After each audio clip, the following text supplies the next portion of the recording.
اعوذ باللہ من الشیطان الرجیم بسم اللہ الرحمن الرحیم۔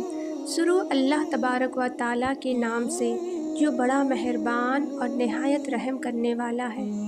سب لوگ اس طرف دوڑ پڑے۔ بوڑھا ایک اونچے چبوترے پر بیٹھ کر کہنے لگا، سب خاموش ہو جاؤ، ایسے خاموش کہ میری کمزور آواز تم میں سے ہر آدمی سن سکے۔ خاموشی کے ساتھ کھڑے سب اس بوڑھے کو تاکنے لگے۔ اس بیچ ابو طالب اور اس کے بھائی بھی خانہ کعبہ کی چھت سے اتر کر بوڑھے کے قریب آ کھڑے ہوئے۔ اس وقت بیت الحرم میں مرگھٹ جیسی خاموشی چھائی ہوئی تھی۔ ہر آدمی چپ چاپ کھڑا بوڑھے کو دیکھ رہا تھا۔ ابو لہب جو خانہ کعبہ کی چھت سے نیچے لڑک گیا تھا، اس کے پاؤں میں چوٹ آ گئی تھی۔ وہ بھی لنگڑاتا ہوا چل کر ابو طالب کے پاس آ کھڑا ہوا اور بوڑھے کو غور بھری نظروں سے دیکھنے لگا۔ بوڑھا آدمی عجیب شکل و صورت کا انسان تھا۔ اس کا چہرہ لمبوترا، گال پچکے ہوئے، ہڈی ابری ہوئی، ماتھا تنگ، آنکھیں چھوٹی اندر کو دھسی ہوئی تھی۔ سر کے بال سفید اور لمبے تھے جو عورتوں کی لٹوں کی طرح کھجور کے ریشوں سے گندے دونوں اور سینے پر پڑے تھے۔ داڑھی ناف تک لمبی تھی، مونچھیں داڑھی سے مل گئی تھی، لمیں اتنی بڑی ہوئی تھی کہ منہ کو ڈھک کر داڑھی سے جا ملی تھی۔ اس شکل و صورت کو دیکھتے ہوئے بوڑھا کسی بنمانوس سے کم نہیں لگ رہا تھا۔ اس کے بائیں ہاتھ میں انسانی کھوپڑی تھی اور دائیں ہاتھ میں کسی انسان کے ہاتھ کی ہڈی تھی۔ گلے میں ہڈیوں کا مالا تھا۔ پہناوا بھی عجیب تھا۔ ایک لمبا جبہ تھا جس کے نیچے کا حصہ اونٹ کے اون کا تھا۔ سر سے کمبل لپٹے ہوئے تھا جس کی چھوٹی چھوٹی آنکھیں بھیتر کو دھسی ہوئی تھی۔ دو آنکھیں چنگاریوں کی طرح چمک رہی تھی۔ اس بوڑھے کا نام ابرس تھا۔ بوڑھا کاہن بھی تھا اور عارف بھی۔ آپ کو بتاتے چلے کہ پیچھے کی باتیں بتانے والوں کو کاہن کہتے ہیں اور آگے کی باتیں بتانے والوں کو عارف کہتے ہیں۔ یہ لوگ جنوں اور شیطان کے حوالے سے بات گڑتے ہیں۔ تمام عرب اسے جانتا تھا۔ اسے لوگ پہنچا ہوا انسان سمجھتے تھے، اس کی باتوں پر یقین رکھتے تھے۔ ابرس نے چمکتی آنکھوں سے چاروں اور دیکھا۔ ہر اور انسان ہی انسان نظر آ رہے تھے۔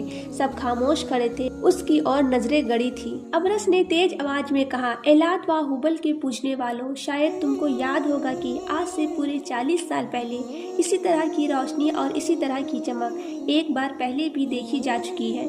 جس طرح آج تم سب حیران ہیں، ویسے ہی اس دن بھی ہوئے تھے۔ مجھ سے اس دن پوچھا گیا تھا کہ یہ چمک اور روشنی کیسی ہے۔ اس دن میں چپ ہو گیا تھا، اس لیے کہ میرے علم نے جو بات اس دن بتائی تھی وہ میں بیان نہیں کر سکتا تھا، اور آج میں بنا پوچھے خود ہی بیان کرتا ہوں۔ لوگ بڑے دھیان سے اس کی باتیں سننے اور وچار کرنے لگے۔ ابرس نے کہا، دیکھو میرے ہاتھ میں یہ انسان کی کھوپڑی ہے اور یہ ہاتھ کی ہڈی ہے۔ میں نے انہیں اس میدان میں پایا تھا جہاں بنو بکر اور بنو تغلب جیسے زبردست قبیلوں کی لڑائی پورے 40 سال تک جاری رہی۔ ممکن ہے کہ دنیا اس لڑائی کو جہالت کا کرشمہ بتائے، لیکن عرب جانتے ہیں اور اچھی طرح جانتے ہیں کہ یہ جہالت کی لڑائی نہیں تھی، بلکہ خودداری اور عزت اور ناموس کی حفاظت کے لیے لڑی گئی تھی۔ یہ صحیح ہے کہ ہمارے قبیلوں میں ایکتا نہیں ہے، وہ بکھرے ہوئے ہیں۔ ہر گاؤں، قصبے اور شہر کا حاکم الگ ہے، مگر ہمارا ایکتا بھی مناسب نہیں ہے۔ جب ہم ایک ہو جائیں گے تو ہمیں ایک دوسرے سے دبنا پڑے گا، اس سے ہماری خودداری کو دھکا لگے گا اور یہ بات ہماری روایتوں کے خلاف ہے۔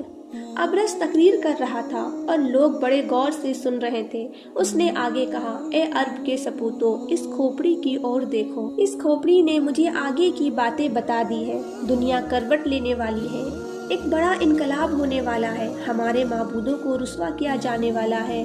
غیرت مند عربوں، کیا تم اپنے خداؤں کی ذلت پسند کرو گے؟ ہر اور سے آواز آئی، کبھی نہیں، ہرگز نہیں، زندگی کی آخری سانسوں تک نہیں۔ ابو لہب کے پیر میں چوٹ آ گئی تھی، تکلیف تھی، وہ اچھی طرح کھڑا نہ ہو سکتا تھا۔ حمزہ کے کندھے پر ہاتھ رکھے کھڑا تھا۔ اس نے چلا کر کہا، ہم اپنے معبودوں کو ذلیل کرنے والوں کے سر توڑ دیں گے، مر جائیں گے، پر اپنے خداؤں کی ذلت گوارا نہ کریں گے۔ اورس نے کہا، یہی ہونا چاہیے جن معبودوں کو ہم اور ہمارے باپ دادا پوجتے رہے ہیں۔ کیا ہم ایسے ہی ذلیل کمینے ہو جائیں گے کہ ان کی ذلت گوارا کر لیں گے؟ اے لات و عزا کی قسم، ہرگز نہیں۔ سچے معبودوں کے پجاریوں، سنو، آج سے 40 سال پہلے رات کو ایسی چمک اور روشنی دیکھی گئی تھی جیسی آج دیکھی ہے۔ وہ رات بڑی ڈراؤنی تھی۔ اس رات کو ہمارا معبود ہبل منہ کے بل گر پڑا تھا۔